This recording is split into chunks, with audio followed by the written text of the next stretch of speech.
everyone. Welcome back to the Earth Dawn Survival Guide, the podcast for all disciplines, paths, players, and game masters.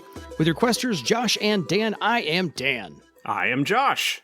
And on today's podcast, we will be discussing all things quizzical and travelical, because we're going to talk about how to survive in certain regions all over Barsaive, and tips for what game masters can throw at their players, just as hazards and travails and so forth and so on. So if you have any questions for us, drop us a line at edsgpodcast@gmail.com, and we're going to start off with a couple of emails we got today. So this one is titled The Cult of the Great Hunter from Riley. Like many DMs, I have never had my players encounter Vergigorm directly. I did run them through Shattered Pattern many years ago, and it was great. In fact, it was so great that we ended up with a whole campaign around it because they became obsessed with dealing with the cult of the Great Hunter and trying to wipe them out. And I pieced together a whole campaign tracking down and fighting the cult of the Great Hunter wherever it dwelt. They spent their time killing powerful cultists, destroying pattern items attached to him, and dealing with all sorts of lesser horrors that they came to believe Vergigorm sent after them. I never actually said this, but that's what the players decided, and I never said anything to specifically dissuade them of it. I think we played for about 4 years and got to about 10th circle before the group eventually petered out. It was a fun experience, though. Riley. Cool. I don't really have anything to add to that. I think it's a great bit of, creativity of seeing what your players are interested in and providing it to them. Yeah, fair enough. I just love the fact that you get a whole campaign recurring villains. Seriously, that was their little area of focus. It was kind of cool. This one's from Charles. Hi guys, I've been playing Earth Dawn for a couple of years now. I originally started with Shadowrun in 2012. My question is there an official map of the world of Earth Dawn released or in the works? Thank you guys. Keep up the good work. From the Pope of Thalia. There is not a full map of the world of Earth Dawn. There are several different maps of Barsaive that are available. There's the official one that is included in the versions of the player's guide or game master's guide that have the color plates. Later printings of that I don't think have them, but I believe that is available online. There are versions of the maps that were done for earlier editions that all have kind of their own variations to them. So you can look at any of those. If you just do a search online, like an image search, I think for Barsaive map, it pulls up a whole different bunch of them. Yes. There are some maps of some of the other Theron provinces that are available in the Theron Empire book. We won't really talk about the big fold-out map that was in the Theron Empire book, which is kind of It just kind of gives you a rough idea of where the different provinces are located and sort of confirms the idea that the land masses in Earth Dawn are very similar to the land masses in the present-day Earth. People, who know of the connection between Shadowrun and Earth Dawn would not be surprised by that at all, but there are folks who weren't aware of it, that it comes as a big shock to when they come across that. But other than those maps, I suspect there's probably maps of Cathay that are in the Cathay books, but I don't know those very well at all. You are correct. But yeah, and there's a couple of maps in Elven Nations that cover the other territories in addition to Bloodwood, also cover up north where Shosara is, and also the Western Kingdoms. So there are sort of maps of different areas, but there's nothing currently planned for a big, large-scale map of the world. There's maps of Vasgothia in the new Vasgothia book. So there are maps of relevant areas when necessary within books, but nothing is planned for just a map sort of thing. Maps will show up where needed in various products. Fair. But not of the entire globe. But not of the entire globe, no. Fair. It doesn't make sense to create a map of the world and not really be able to fill in much of anything on it because the details have not been created yet. Agreed. Yeah. Okay, we have an explanation from your friend and mine, Nick Lowe, about half horrors, because Nick heard the last episode or so about where somebody asked about a half horror, and so he's going to fill us in. Hey, Josh and Dan. Regarding a question about half horrors in the last show, allow me to clear something up. Half horrors are a Vasgothian phenomenon and a legacy of how the scourge played out in that province. They are horrors that have had their astral sides severed as a result of their battle against the passions. Though the Vasgothian passions died fighting the horrors, they did make sure to strip the astral aspect of the horrors away. This results in a creature now known as a half-horror. Most half-horrors are incapable of using the horror mark power, and they can no longer feed off of emotions. This goes a long way in explaining why the Vasgothians do not use the greeting ritual. Horror marks are exceptionally rare there, and why so much of Vasgothia was not corrupted by the scourge. Ulkmen, now known as Telenvi, are believed to be namegivers who have an innate horror corruption. Some Theran magicians speculate that this is because the shredded astral patterns of the horrors still linger in the deep forest and can on occasion bond to a namegiver's pattern, resulting in an Ulkmen. This is only a theory, however. There may be other, stranger explanations for the Telveni's existence. The only thing that is clear is, much like the Leafers, they did not exist before the Untold Winter. Lastly, there are standard horrors in Vasgothia known as true horrors, and there is even a named horror in the Vasgothia book, Dagthrug the Rot King, who haunts the lonely peaks of the Karalkspur Mountains. Dagthrug appears to have some kind of connection to the deep graves of the Beast Riders, and I would love to see you cover him in a future episode. Anyway, that's your dose of Vasgothia lore for today. Take care, Nick. Thank you, Nick. I had completely forgotten about that aspect.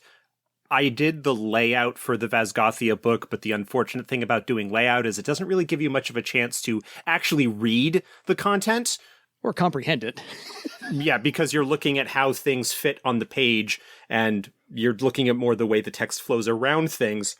And occasionally there will be a little bit of reading to comprehend the context of something so you know better where to put art and whatnot. But I have not done a full read through of that book and hadn't read the Theran Empire book in quite a while. That's a cool little detail. I like that, where that's a difference with Vasgothia, and an example of the way that other parts of the world can be similar in terms of the overall effect, but have a different feel and different things that happened, rather than it simply being another version of Barsaive just with a different map. Yeah. Well done, Nick, on fleshing all of that out. Yeah, the Vasgothia book I have heard very good things about.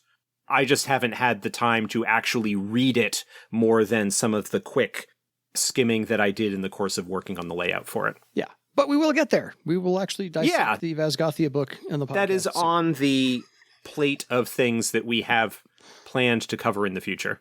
It's on the back burner. We'll move it up eventually. It'll get there. Promise. Okay, last one for this episode. We have one from Jesse in Ohio.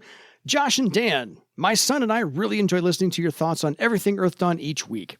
We've especially been enjoying setting-related episodes, like those exploring the Serpent River and the Oropogoi found there and the Trollmoots in Barsaive's mountains. As we were listening to today's episode 174, and specifically to Josh talking about some of the topics that are planned for upcoming episodes, my son asked me if you were going to cover the Scorcher bands. I also told him that this was a good question and I would email you and ask. So, are you planning on doing any episodes on the various orc tribes or Scorcher bands or cavalries? Hearing your insights on them, much as with your insights on the Trollmoots, would be very much appreciated. All the best, Jesse. That's a great suggestion. We did an episode about Carafod. Yes. Quite a while ago, but in that we didn't really cover the various Karods, the various bands, the various tribes that make up Carafod. So that's actually not a bad idea about something that we might be able to add on to the list of things to explore. Not only do we have the various Karads, there are a couple of orc nomadic groups that are not part of Carafod and are still in operation. Yeah. And I know that, for example, there's one of them that kind of split when Zeras Ice Thought took like half of the band and went to Carafod while her brother stayed behind to continue working with Thrall. And that's kind of a source of division within the family. So there's some historical context that we can put together and things like that. But that's a great suggestion, and it hadn't really occurred to me until the email came in. Yeah, I had the thought about maybe half an hour before the email came in, but you illuminated it nicely, and we will endeavor to dig Put it on the information out and go from there. That concludes our email portion of the podcast for today.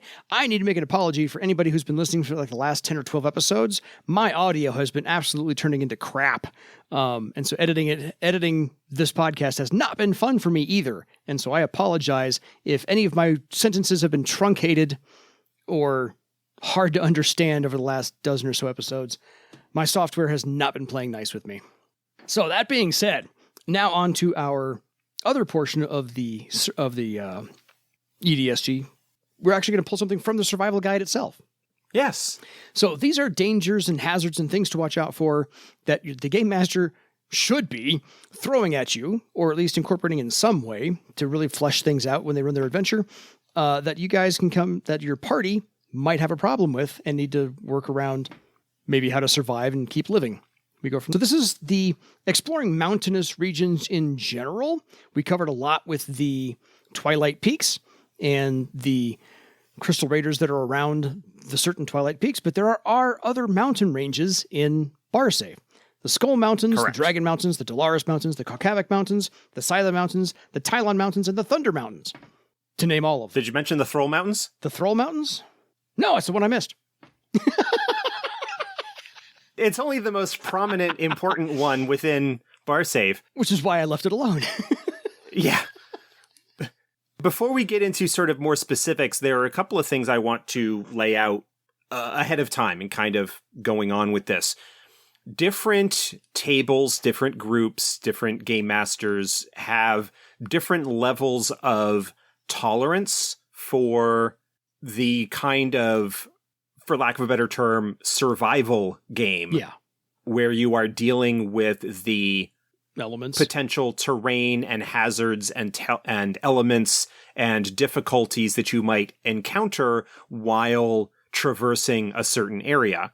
There are going to be some times where we suggest or talk about suggested mechanics that were included in the original survival guide about how you might be able to model some aspects of this. But this is not intended to be prescriptive at all that you need to have these things in your game. Yeah.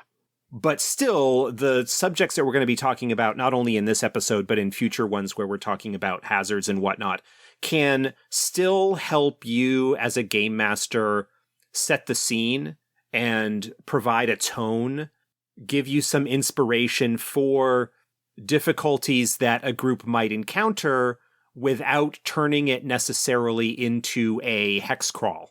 Yeah. Which is certainly a way that you can go. Whether you do this or not, and there's a slider that's involved really, where you can, even within a single campaign, dial up or down the influence of this stuff in your game based on the scenario and what's going on. You're a lot more likely, for example, to want to be more of a stickler, perhaps, with regards to food and water and shelter and things like that when the group is perhaps exploring an area without having a clear idea of necessarily where they are going, or if they are in an area that is a lot more dangerous, like the Badlands, for example, which are a very, very dangerous area. And so consequently, you might want to be a little bit more severe with your mechanical Enforcement. direction there in order to highlight the difficulties involved. But by the same token, there are a number of things that higher circle characters have access to that can make some of these problems trivial. There's the shelter spell for elementals. Actually, many of them involve the elementalist. But elementalists, scouts, Beastmasters to a somewhat lesser extent, depending on the loadout, like the talents or skills that they've taken, can make it easier to survive within certain environments. Yeah.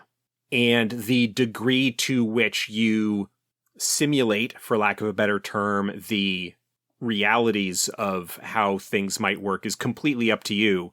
And whatever you and your group agree to is fine. Yeah. These are just some details that might help the game master fully realize the environment that they're setting their players into. And it also might be a moot point if this is not the kind of story you want to tell. And you want to, do the high fantasy and not worry about, hey, did you hunt for food today? Hey, did you, does anyone know how to skin a rabbit for meat? Do you know how to actually roast over a spitfire? If you don't care, move on. This episode is probably not for you. And also, there is certainly a difference between player knowledge and character knowledge. I would not require, even if I were being a little bit more of a stickler when it comes to food and shelter and water and stuff, I would not require the player to know certain things in order to survive. Absolutely. I mean, that's why your characters have wilderness survival or various other talents or skills that would help them survive in a situation like that. Yeah. And you can even fall, if you've got a scout in the group, you can even fall back on half magic in certain circumstances. Yeah. Again, it depends on your own comfort level there, but people live in different environments and don't necessarily have experience with stuff. You live in an area that is very similar in some regards to the type of stuff we are going to be talking about today. Yes. Peaks that are 14,000 feet above sea level and have snow on them year round. But I don't go hiking them, so it doesn't matter. But that's me. That's as may be. But that's me. But you have some firsthand experience seeing them and knowing what that environment looks like and feels like in different conditions because it's where you live. Yeah. Whereas where I live on the East Coast, our highest peak in the state is actually, I think, at about the same elevation as the city of Denver. Oh, yeah, about a mile. At the very top. And the ground and the rocks and the terrain itself is very different. Yes. And in a way, a lot older. There's a thing online that talks about the Appalachians and that the Appalachians are kind of as low as they are because they are so old. Yes. That you don't find fossils in the Appalachians because the Appalachians are older than bones. Yes. That they were formed long before bones actually started appearing within the fossil record. And so, very different situation here, the rocky coasts that we have up in northern New England, as opposed to the sandier beaches that you have down in parts of the mid-Atlantic or down in Florida and whatnot. So people live in different areas. People might not have traveled a lot and seen a bunch of different things. So this will also just provide some help in terms of environment and being able to perhaps help set the scene. And or speak better about it if you've not had any experience with it. I don't live on a coast. I don't live anywhere near a coast. So dealing with oceans and tides and watercraft, not my wheelhouse. So I would punt, obviously. And there are plenty of, if you're looking for more inspiration, plenty of travel logs and documentaries. If you want to talk about some of the real extreme stuff, look up some documentaries about Everest and climbing in the Himalayas and things like that. Yes. And the conditions that folks need to cope with in that situation. As produced as they are in some respects, you look at some of the stuff that like Bear Grylls has done, or, those other documentaries where they supposedly drop people in the wilderness to survive. I was going to say, one of my best friends and players is a huge fan of Survivor Man. So, yeah, there's a certain amount of production that is involved in that, and a certain amount of safety. But there is still some inspiration and ideas that you can take from that if you choose to. Absolutely, and get your resources wherever you possibly can. Planet Earth is always good. Blue Planet is always good for underwater, but not doing a whole lot of underwater. But yes, we're going to start today where we're doing a small tangent off of the Twilight Peaks, because that's where we've been. And so we're going to start working our way off the mountains and down into everywhere else. So I figured this was not a bad place to start. Plus, it's the first chapter in their survival guide, so why not start there? we're doing things by the book this time. I'm not rearranging stuff. That's just me. So just so everybody knows, yes, there are 8 mountain ranges. 8 mountain ranges in the Barsaive area. As I said, the Skull Mountains, the Dragon Mountains, the Dolaris Mountains, the Kaukavik Mountains, the Scythe Mountains, the Tylon Mountains, the Thunder Mountains, and the Thrall Mountains. That's 8. So a lot of terrain. Yes. So just so everybody knows that during the Scourge, a lot of kaers were built using the abundant natural caves in all of those mountain ranges. So if you're looking to put a kaer somewhere, you got a list. Yeah, there are lots of areas that you can do that. In areas that did not have those valuable resources to an extent, citadels would be a lot more common. And citadels, because they were sitting on the surface, because of the wards and protections that would need to be built into them, would kind of serve as an astral beacon, attracted the attention of a lot of horrors, which is why, broadly speaking, you're going to encounter ruined citadels and destroyed citadels a lot more commonly than you would ruined kaers. Also because kaers are a lot harder to find. By their very nature, they were designed to not be easily located. Yes.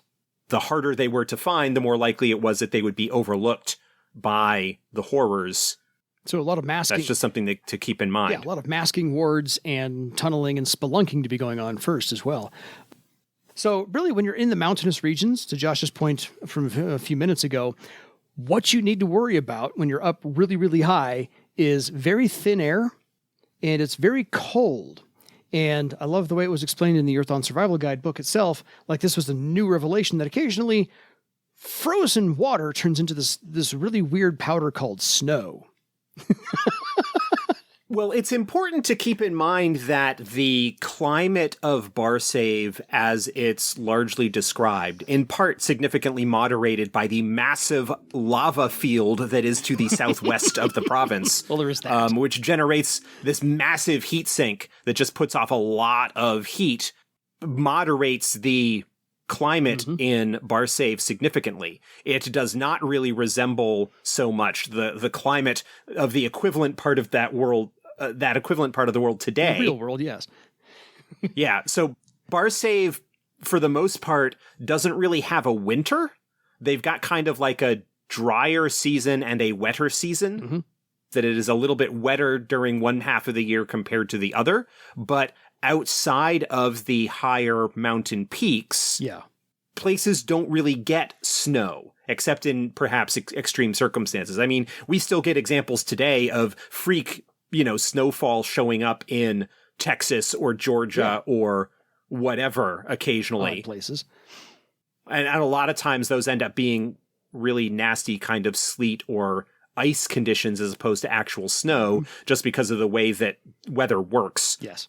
So you might have snow that occasionally crops up in the plains or lower altitudes of Barsaive, but snow is not something that Namegivers generally are going to have a lot of familiarity with, except perhaps trolls who tend to live in higher altitudes, particularly the more crystal raidery, more traditional highland trolls would be the ones that would be most familiar. Obsidian as well, because they also have a strong connection with the mountains, and you could have life rocks that are up in the higher peaks and whatnot. But snow and ice is something that, snow especially, is something that a lot of Namegivers are not likely to have a whole lot of experience with. And as anybody who watches news reports of snowfall hitting, say, the Washington, D.C. area or Atlanta or, any part where they don't really get snow much of the time, people don't know how to handle it. You and I, we live in areas where snowfall kind of shows up and it's just like, eh. Yes. No, I worked a long time ago, and one of our sister centers that we partnered with was in Birmingham, Alabama. And when they got a half inch of snow, the entire city shut down. Yeah, they don't have the infrastructure. They don't have the equipment to handle it. Yeah, they don't have a snowplow. They didn't have sand trucks.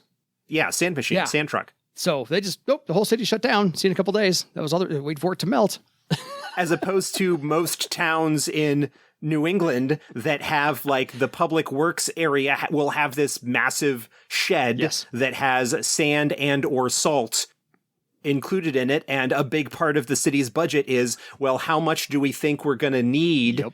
in order to buy this stuff in order to treat our roads during the 5 to 6 months out of the year that we could potentially get Oh, yeah. nasty weather that would require us to We deal put with up it. street sweeping signs because all the street sweepers are coming around trying to reclaim all of that sand and salt and reuse it. You know, there's always going to be some loss, but yeah, we have these gigantic domes of nothing but sand and salt mixtures.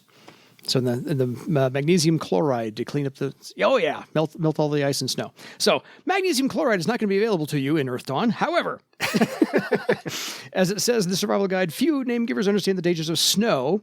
And a lot of that is, we're going to throw some mechanics at you in just a minute or so. If you're up really, really high, and you've probably seen this in some movies before, the risk of avalanche Yes. is a possibility. Avalanches are nasty. I am now suddenly reminded of an awful film, I think called Avalanche, that Mystery Science Theater recently did. I think you're right. One of their most recent seasons. Yes. They did Avalanche as a movie that they did. Yeah, when you get a large amount of snow that starts moving, Yeah. it's like a tidal wave in a sense. I mean, it can snap trees. Yeah. It will bowl you over. It will bury you. It will suffocate you. It's nasty stuff. That's why. Carrying rocks and other stuff along that could batter you and cause you problems. Yeah, it's like a total party kill for the game master to use. Just, I'm tired of this party. Avalanche comes down. Here you go.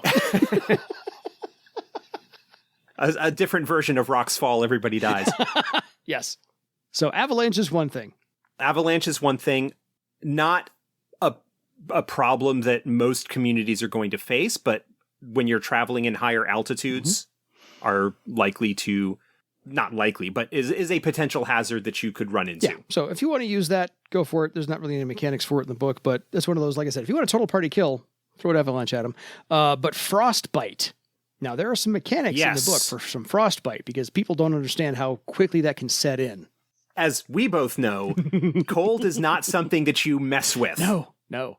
It's made even worse to a certain extent by wind, can certainly exacerbate the difficulties of dealing with cold because still air, at least you're going to, your body heat is going to warm up immediately around you. But if there's wind, that wind is going to take that warmer air away and replace it with cold air. And so that's going to just suck the body heat out of you even faster. Yes.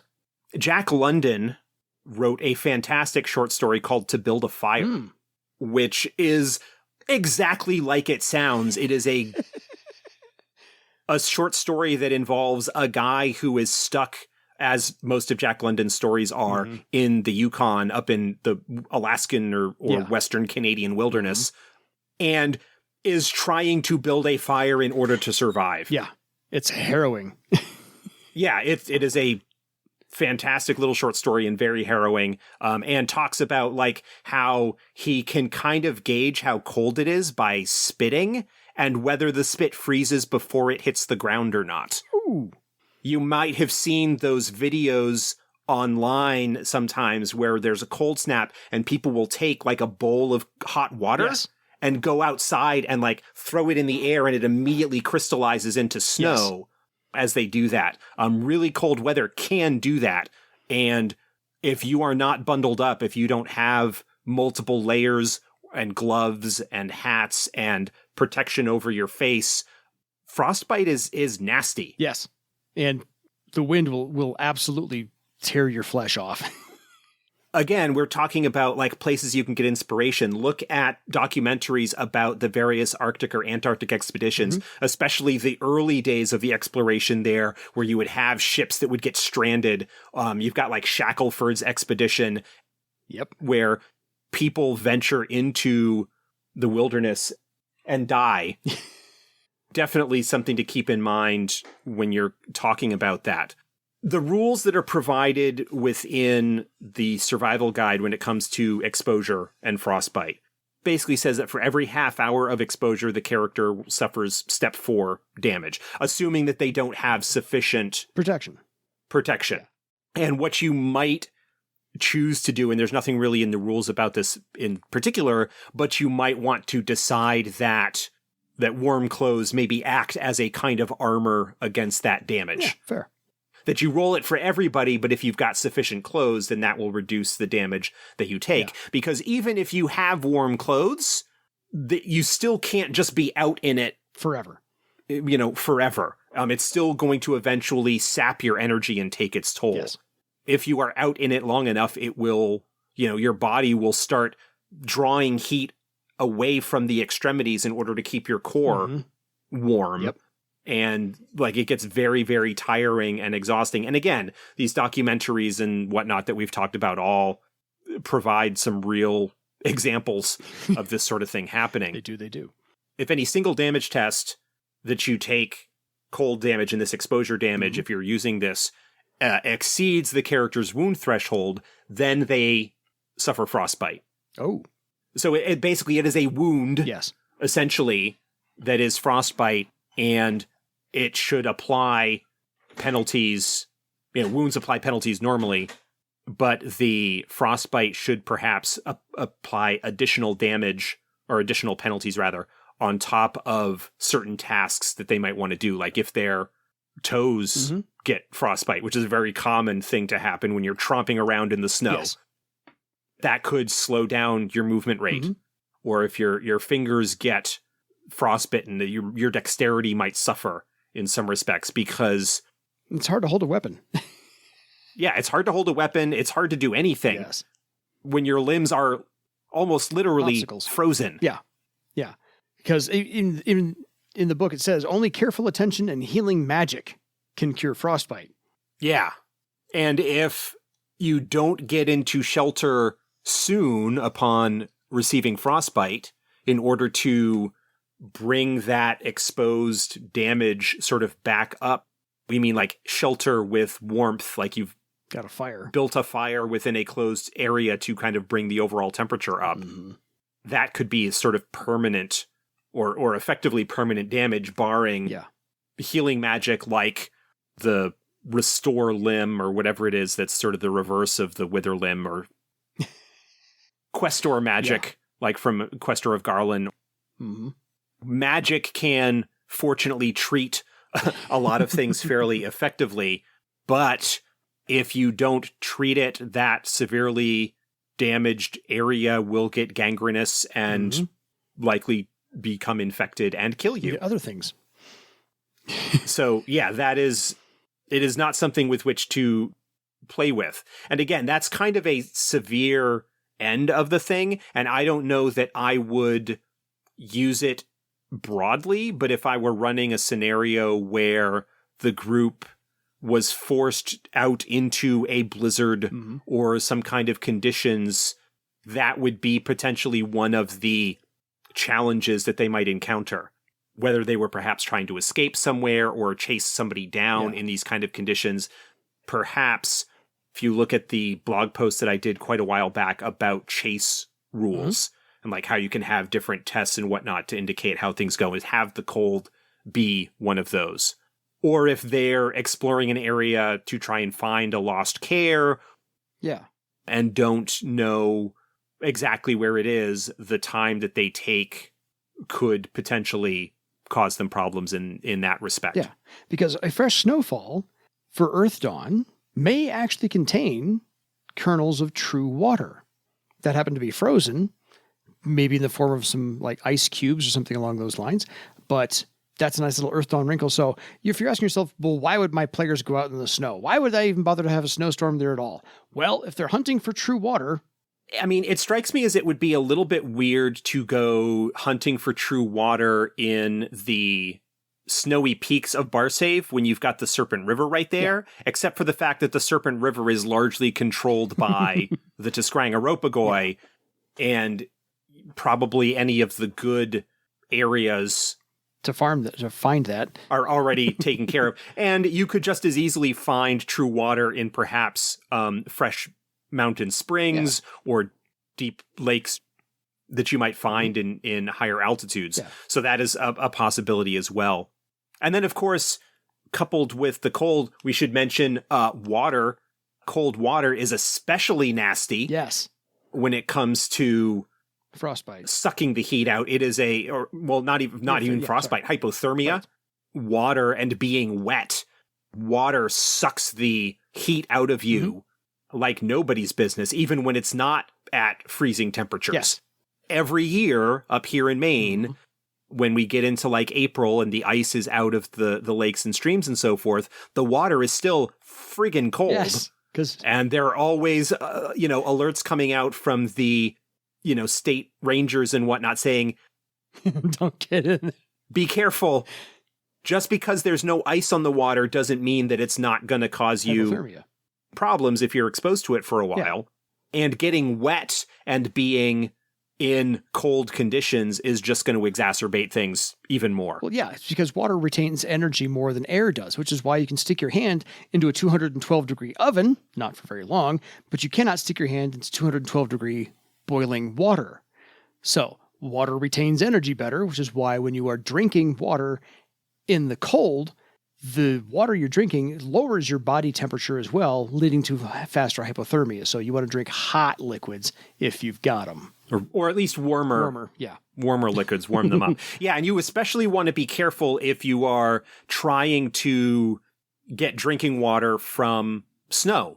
Yes, you want to make sure that's warm. Melting snow to get drinking water, because that is certainly a way that you can do it. Yeah. It's just water. But you want to be careful that you are bringing it up sufficiently in temperature that it's not going to actually end up causing you problems on top of that. Yes, because nature tries to seek an equilibrium. So if you're consuming 40-degree water because you've melted the snow, but your 98-degree body, it's going to eventually try and get your body temperature between those two, somewhere around 60, 65, which is not where you want to be operating. So that is where frostbite begins. So well, and it doesn't actually take too much lowering of your body temperature to cause you problems. You're not even talking about getting down to 60, 65. No, you start dropping down into the lower 90s and you're in trouble. Exactly. So we're going to stop there. Yeah, but then coupled with all of that, there is also the possibility of dealing with high altitudes and thin air, which you mentioned earlier. Yes. How the sort of lower amount of oxygen that is available to folks can cause issues. This is part of the reason why Olympic athletes and other high-level sports folks like to train in Aspen, Colorado, Aspen, and places like that where they are at a higher altitude and become acclimated to a certain extent to exerting themselves under those conditions, so that when they are going to a competition where they're at a lower altitude, their body is like, oh, there's so much oxygen here. We're good to go. And able to perform better. It was really interesting I don't know, I haven't been following it so closely, but I remember when the Major League Baseball team, the Rockies, first showed up and had how their stadium is like one of the highest altitude stadiums in Major League Baseball. Yeah. And how that gave them a home field advantage. Well, the home runs do fly a little bit further. Well, yeah, the home runs do fly a little bit further, but also the players themselves, the got used to practicing and playing there at home, where their opponents coming in would not have had that acclimation necessarily. And especially, there were some folks that are especially susceptible to altitude sickness. Yes. Folks who come from, the coasts where they're down at sea level and whatnot, and going out to places like Colorado, even if they're not going up into the higher peaks, can be notably and noticeably weaker and not dealing with the conditions as well as a result. I have two stories for you. One, the Denver Broncos stadium, as the visitors leave the locker room, it says in big, bold letters, and I'm not kidding you, you are now at 5,280 feet. Do not take this Mile High Stadium. Yes. And secondly, there was a player a few years ago in the Pittsburgh Steelers who has a condition where when the Steelers traveled to Denver, he could not play. He had to be on the sidelines, otherwise he would be hospitalized if he actually tried to exert himself at this altitude. So, yeah, you're not kidding. Altitude is a thing. One last thing about snow in Earth Dawn. Snow blindness. If you are out in the bright sunlight and the snow has already fallen, the reflection of the sun on the snow can literally blind you. Yeah, it's almost like looking directly at the sun itself. Yes, because it is a white field, and it's a reflective white field. I was going to say a white, reflective field. So with billions of tiny little ice crystals, which are basically acting as prisms, can actually focus the light and cause problems, much like if you had a magnifying glass or other lens or something. You know, you can start fires with those things and the amount of light that could go on. That's why explorations of the Arctic and Antarctic, they would have those goggles that would just have the slits just to reduce the amount of sunlight that would be getting onto them, and why explorers will typically have shades, sunglass type goggles, or not just the front, but also have the sides be covered over to reduce the amount of sunlight that is getting to them. Yeah, because the ambient light that can come in can also really affect your vision. So it's, they want to blind the side and then darken the front and all that jazz. So yeah, but it is possible that you might impose similar penalties to darkness, partial darkness or whatever, just as a result of the dazzling brightness. Yeah. While you might think that something would stand out strongly against the pristine white snowfield, when you've got so much light coming in that it can actually make it more difficult to spot stuff like that. And then if you're going to try and move in snow, I know that there's mechanics for snow blindness and mechanics for frostbite, but I don't know if there's any mechanics for movement in snow, but unless you've got snowshoes on, your movement is probably quartered. Yeah, it is definitely difficult to move in snow, especially deep snow. Anything below your knee. It's very exhausting because you need to either pull your foot up entirely out of it or be plowing your way through it, both of which require a lot more effort than normal walking. Yeah. Actually, in Lord of the Rings, there's the moment where the Fellowship is making their way up through the mountains there. Yes. And in the novel, there is some description of what was going on there with Boromir leading the way and kind of helping clear and plowing and breaking the snow so that the smaller folk, the hobbits and whatnot, could follow behind without being in too much trouble. Yeah. And then, of course, Legolas just walking on top of the snow like the... arrogant SOB that he is. Yeah.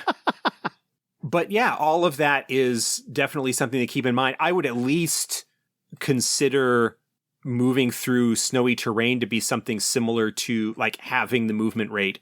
Certainly if you're talking about longer term travel, not even necessarily in combat where you're concerned with how far you could move in a single round, but looking at overall travel in a day, if you're traveling through snowy terrain and mountainous terrain to boot, you're not going to be able to make the same number of miles per day that you would on flat ground in the plains. On flatter ground, yeah. If you don't, you wouldn't be able to have carts or wagons in that kind of thing. They're not suited to it. Nope. You could make up sledges or sleds or something where you could load up your gear on those and kind of drag it across the snow. You'd want to have perhaps mounts or pack animals that are suited to that terrain, to those conditions. You're talking about, again, like the bighorn sheep that are common in those higher altitudes. I imagine the Trojan as kind of a feline. Yeah. There might be breeds of those that are sort of more like mountain lynx or whatever and adapted to working in snowier and mountainous terrain because they're kind of a semi-mountainous animal as it is. So, things to keep in mind there. But horses, donkeys, mules, like those sorts of traditional beasts of burden would probably not do well in real snowy conditions like that. And any lizard, usually cold-blooded, so would also try to hibernate instead.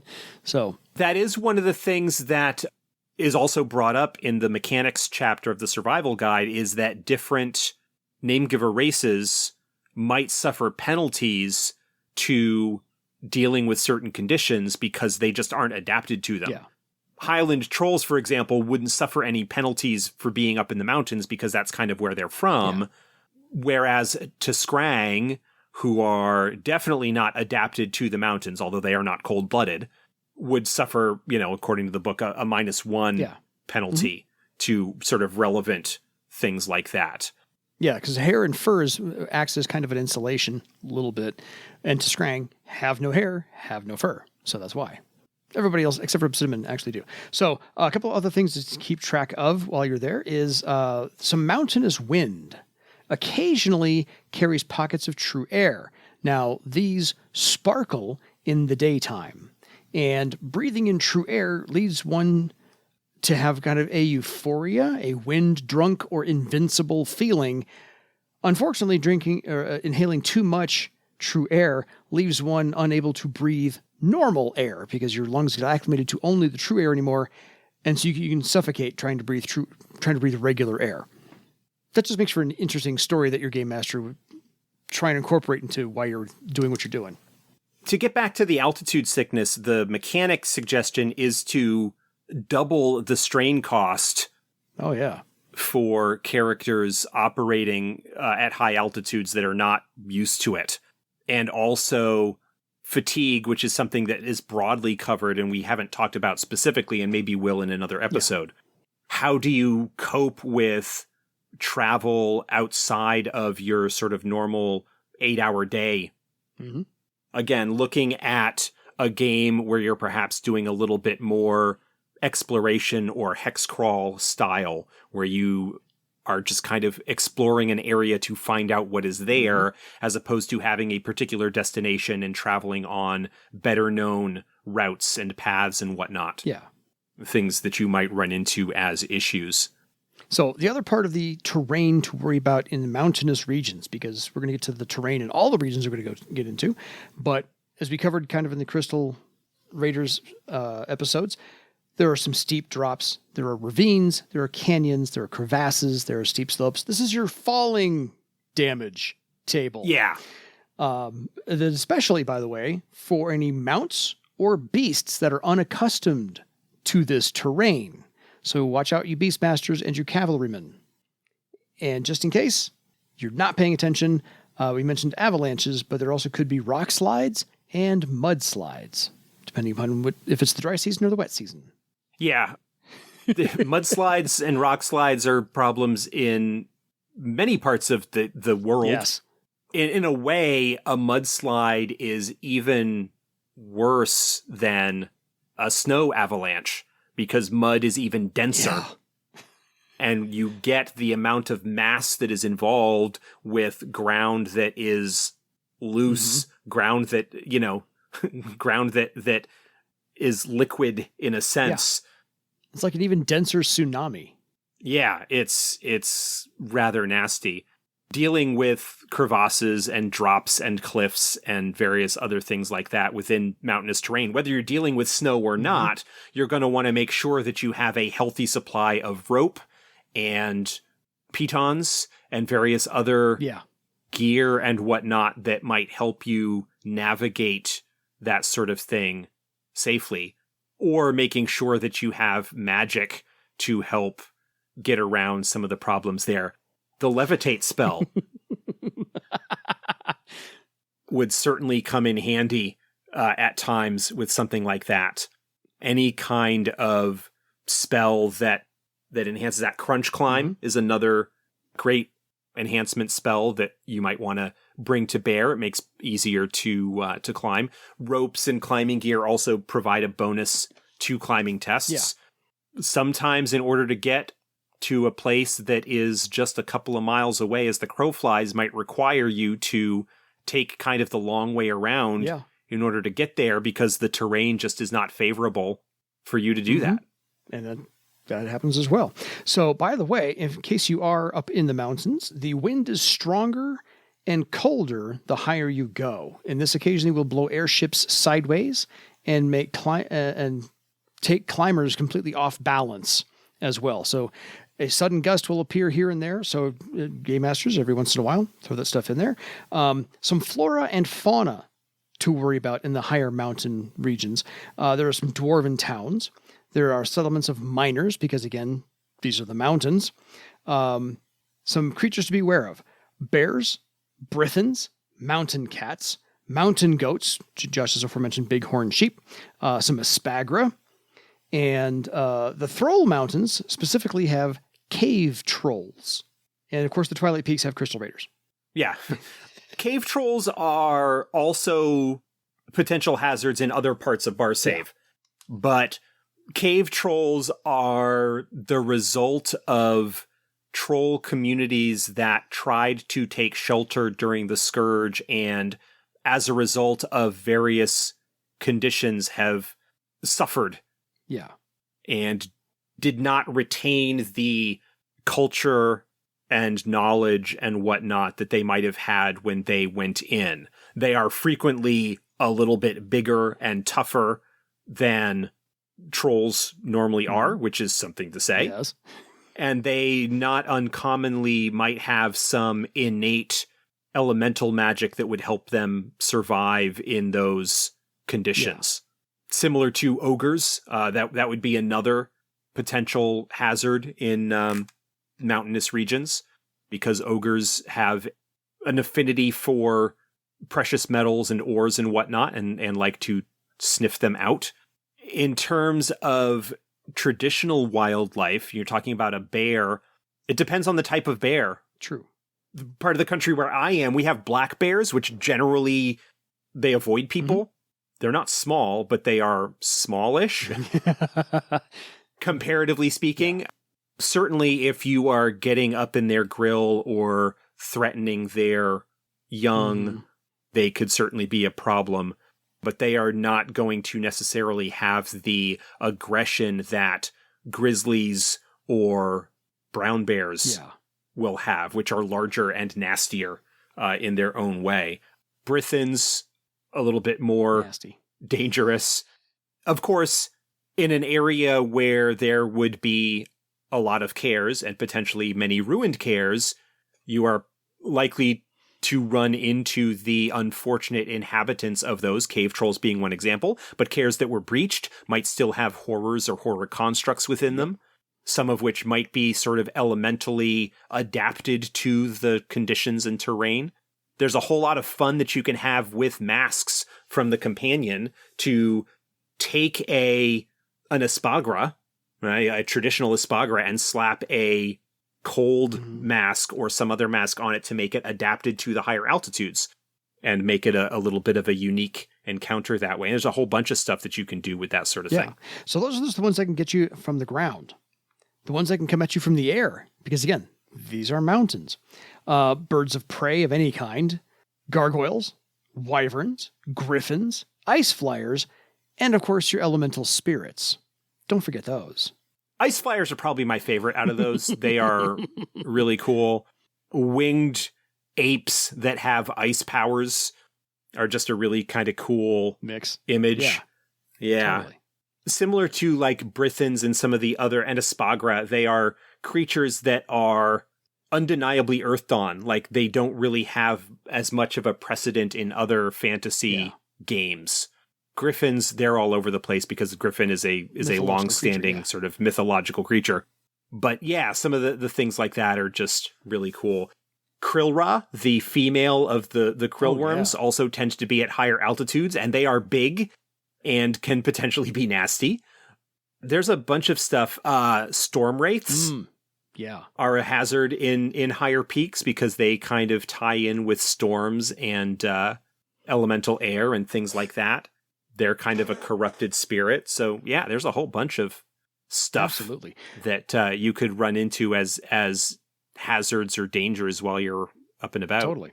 So just so everybody knows, the Earth Dawn take on storms are, especially raging storms, are when air spirits and earth spirits are battling each other out. And I like that aspect. So if that helps a game master tell a story, just wanted to lace that nugget in there before we sign off for the episode. But I think this is a litany of things to be aware of or cognizant of when you're planning your adventure, describing your adventure, or going through the adventure, trying to survive the adventure. Yeah.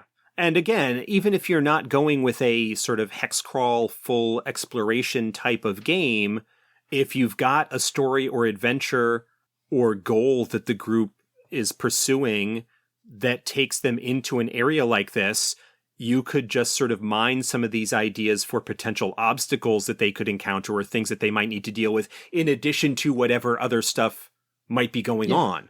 So it's definitely something to keep in mind in a way that you can make things different, throw a little bit of variety, throw a little bit of different types of challenge at your player characters. If you aren't a group that typically does a lot of hardcore survival type stuff, maybe be a little bit forgiving, or have a guide or friendly NPC, a scout or beastmaster or somebody like that who would have potentially some experience with conditions like this to offer them some advice on how not to get themselves killed.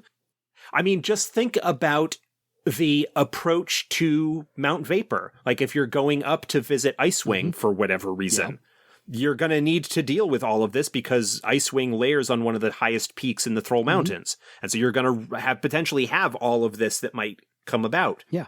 Even if it's not the primary goal or obstacle that the group needs to face, it is something to perhaps bring up to highlight how much of a trek, how much of a dangerous prospect it is to go knocking on a dragon's front door to ask for a favor. Yeah, it's not just crossing the street to go get borrow a cup of sugar. This is not the same thing.